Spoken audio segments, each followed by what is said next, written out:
Hello বন্ধুরা, কেমন আছো সবাই তোমরা? আজকে আমি তোমাদের দেখাবো একটা নতুন একটা রেসিপি, যেটা হচ্ছে বিভিন্ন ফল মিশিয়ে চাটনি তৈরি করা। যেমন পাকা টমেটো, আপেল, তারপর খেজুর আছে, তারপর কাজু বাদাম এবং কিশমিশ, বিভিন্ন ফল একসাথে করে সুন্দর চাটনি তৈরি করা হবে। প্রথমে কিন্তু দেখতেন সসপ্যানের ভিতর তেল দেওয়া হচ্ছে। যে ফলগুলো আছে, যেমন পাকা টমেটো হালকা করে সিদ্ধ করতে হবে এবং ভাজি মতো করা হবে। তারপরে সব ফল দেওয়ার পরে চিনি দেওয়া হবে, বিভিন্ন মশলা দিয়ে স্পেশালভাবে তৈরি করা হবে চাটনি। প্রথমে কিন্তু সসপ্যানে তেল দেওয়া হলো, এখন তেজপাতা দেওয়া হয়েছে যাতে সুন্দর একটা ফ্লেভার আসে।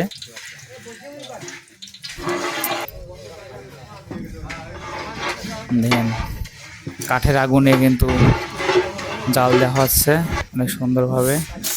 এই যে মশলা দেওয়া হলো, কিন্তু অনেক প্রকারের হালকা পাতলা মশলা দেওয়া হয়েছে, আর সবাই কিন্তু পাশে বসে আছে। এটা কিন্তু একটা অনুষ্ঠানের চাটনি তৈরি করা হবে। সম্পূর্ণ ভিডিওটি দেখতে থাকুন। এই যে এক এক করে সব কিছু দেওয়া হচ্ছে।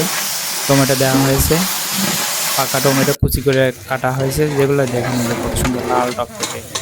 লবণ দেওয়া হচ্ছে, আর একজন নাড়াচাড়া করেছে যাতে সম্পূর্ণ জায়গায় লবণগুলো মিশে থাকে। আর একজন কিন্তু চুলায় জাল দিচ্ছে খড়ি দিয়ে। এটা কিন্তু সবাই রাঁধুনি আমাদের গ্রামের। খেজুর রাখা হয়েছে, মালটা আছে, কমলা আছে, কিশমিশ। এই দেখেন ফ্রেশ করে ধুয়ে তারপর আলাদা করে রাখা আছে। এটা দিয়ে কিন্তু চাটনি তৈরি করা হবে। এই যে এখানে কিন্তু কমলার কোয়া এড়িয়ে তারপর রাখা হয়েছে, খোলা ছাড়ানো, ধোয়ার জন্য ভিতরে কিছু দেখা যাচ্ছে না। এই টমেটোটা কিন্তু ভালোভাবে সেদ্ধ করে নেওয়া হচ্ছে, আর না হচ্ছে দেখেন সুন্দর একটা ফ্লেভার আসছে। এখনই আরও অনেক কিছু দেওয়া হবে, বিভিন্ন মশলা দেওয়া হচ্ছে এখনো। কিন্তু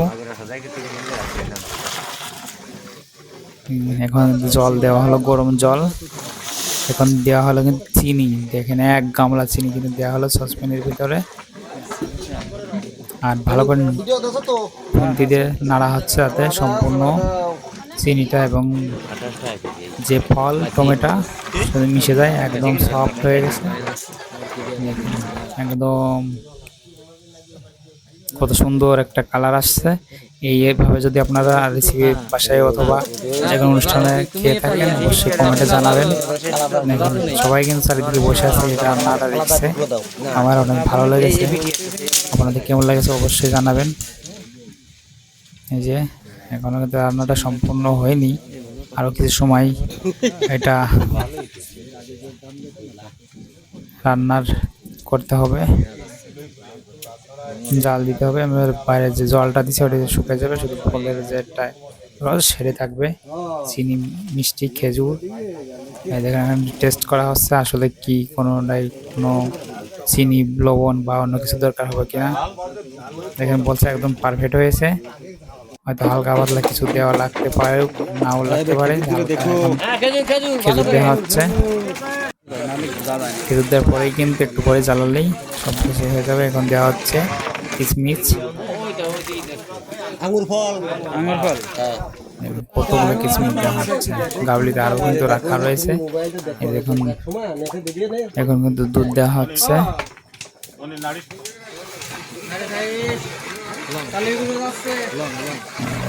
দেওয়া হলো,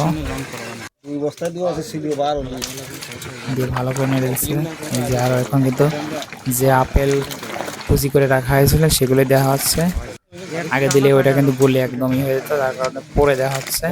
এখন কমলা দেবো, এটা কিন্তু ভিতরে মিষ্টি হবে এবং আস্ত থাকবে, গলে যাবে না। সম্পূর্ণ রেসিপি শেষ। এখন কিন্তু চুলার থেকে নিচে লাগানো হলো ধরে, দেখেন। এবং উপরে কিন্তু হালকা একটা ফ্লেভার মশলা দেওয়া হবে, এটা স্পেশালভাবে নিজেদের বানানো, এটা কিনা মশলা নয়। এটা দিলে কিন্তু অন্যরকম একটা ঘ্রাণ এবং স্বাদ বাড়বে। ব্লেন্ডারে মশলা করা হয়েছে নিজের হাতে, এই যে এখন কিন্তু আবার একটা কি মশলা দিচ্ছে, যে ভিতরে দিয়ে দেবে সব জায়গায়, দেওয়ার পরে নাড়াচাড়া করে দেওয়া হচ্ছে। দেখেন সুন্দর একটা ভাই এরকম চাটনি আপনি যদি একবার খান অবশ্যই মনে ভুলে যাবে। সবাই কিন্তু আছে দেখছে দাঁড়িয়ে কিভাবে রেসিপিটা তৈরি করা হলো। ওরে না সমস্যা নেই, খেয়ে ভালো।